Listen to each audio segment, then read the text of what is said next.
Hello and welcome my friends to another Saturday morning arcade. I am Savino as always, and today we will return to the Technos domain and talk about the second Double Dragon game to hit the arcades.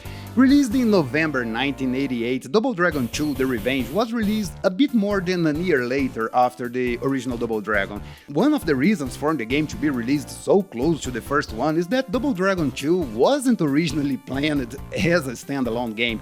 Right after the release and huge success of the first game, Technos wanted to update the game with an upgrade kit, adding new enemies and levels to the base game. The idea here was probably to bring back some of the players who by the time had already moved on to other games. A fast and cheap way to release a new game that later would become Capcom's favorite business model. But the quote-unquote update grew a lot in scope and memory usage, so they decided to quit the update idea and the project became its own game. Sure, the game still feels pretty much like the first one, so to make things a bit more unique, they decided to change a few details here and there. Starting with the story, as the title suggests, this is not a rescue mission, but a revenge one. Here, the Shadow Warriors were pissed that you saved Mary in the first game, so this time they simply shot her dead, point blank, right at the beginning of the game. Today, I don't think this opening cutscene will shock anyone. We live in the Mortal Kombat era, but back in the day, it was pretty shocking for this 10-year-old kid. I mean, seeing a girl being shot like that wasn't something we saw every day, especially in video games. The story here is structured like the first one, with the intro cutscene, the ending, and a few hints about the world that you can spot in the backgrounds, but here, differently from the first one, you don't get that eerie feeling from seeing the city destroyed by the gang. I mean, the Shadow Warriors are still a city problem, as you can see by their wanted posters again being displayed on the walls, but they seem to respect public property way more. Despite being a sequel, Double Dragon 2 feels more like a retelling of the first game's story with some added shock value. Yeah, it wasn't that creative, but I don't think anyone at the time was complaining about it or giving more than a second of thought to it.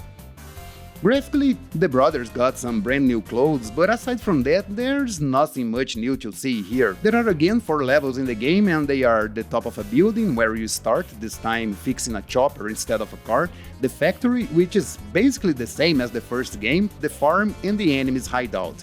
The levels look more colorful, but they are still flat and lifeless like the first game. I don't think, aside from the colors, there was any upgrade when compared to the original, and honestly, by the time it was released, Double Dragon was starting to look a bit dated. But don't take me wrong, the game still looks good, colorful, and thankfully there are way fewer slowdowns compared to the first game. The game introduced a few new enemies too, like Abore, Chintamei, and of course Burnov. And like the brothers, all the enemies are sporting new outfits. I mean, you can take over a city without being fashionable, I guess.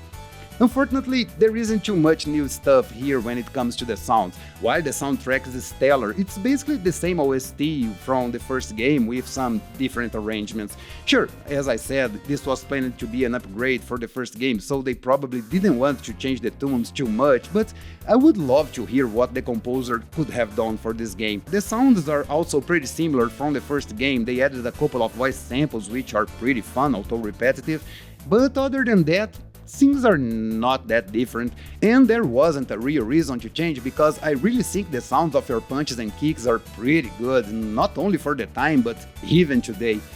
The combat got a little upgrade with a couple of new moves, and punching enemies has less interruption than the previous game, but even so, it's still pretty unfair. There are a few new weapons too, like the shovel and the grenade, and like in the first game, you will find a few throwable objects in your way.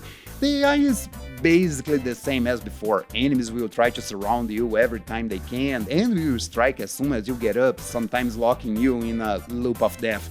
The game feels a bit harder than the first one, but not by much. Some enemies can feel a bit overpowered like Chin or Abore, but you can easily manage most of them with your kicks.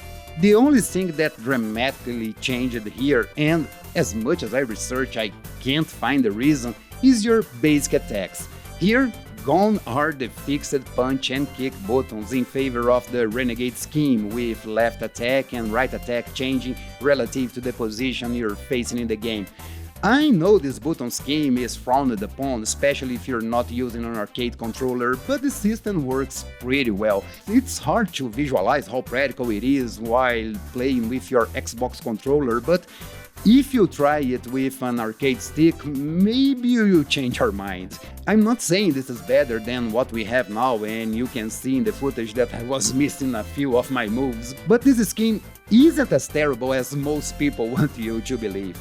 While Double Dragon was a pretty innovative game, bringing a lot of concepts that up to this day are the norm in beat'em ups, Double Dragon 2 did little to nothing to improve the genre. While games like POW or Dynamite Ducks were bringing new elements to the formula, like food to replenish your health or more useful weapons, Double Dragon 2 was just more of the same, with a couple of different moves to add some variety when compared to the first game. There were clearly improvements over the first one, like the game running better on the same board, better hit and hurt boxes, and they even made the traps in the last level fairer and easier to avoid, although the tractor on the third level is pretty cheap. For some people, the game even devolved a bit by returning to the Renegade control scheme. I mean, by the time this game was released, both arcade and console games were using the original Double Dragon control scheme. Double Dragon 2 met a moderate success, being the 7th most played game during the holiday season of '88 in Japan and the 3rd in the UK. Unfortunately, there is no data I can find about the US market at the time. The game was also released for Commodore 64, Amstrad CPC, Amiga, and the Mega Drive. A different and superior version was released for the NES and later ported with improvements for the PC Engine. Today, you can find the game on iOS, Android, and Steam bundled with the first and third games, or you can grab the game alone on Nintendo Switch and PlayStation thanks to Hamster and their arcade archives. And that's it for today's video. I hope you guys are enjoying this trip through history, and if this is your first video, I have others covering all the beat'em ups that came previously. And if you reach this far on the video, don't forget to like and subscribe for more beat'em up things in your life. I will be back tomorrow because last Sunday I was unable to upload our regular videos, so I will see you all pretty soon. But until then, I hope you all have an awesome day, and remember, keep arcades alive.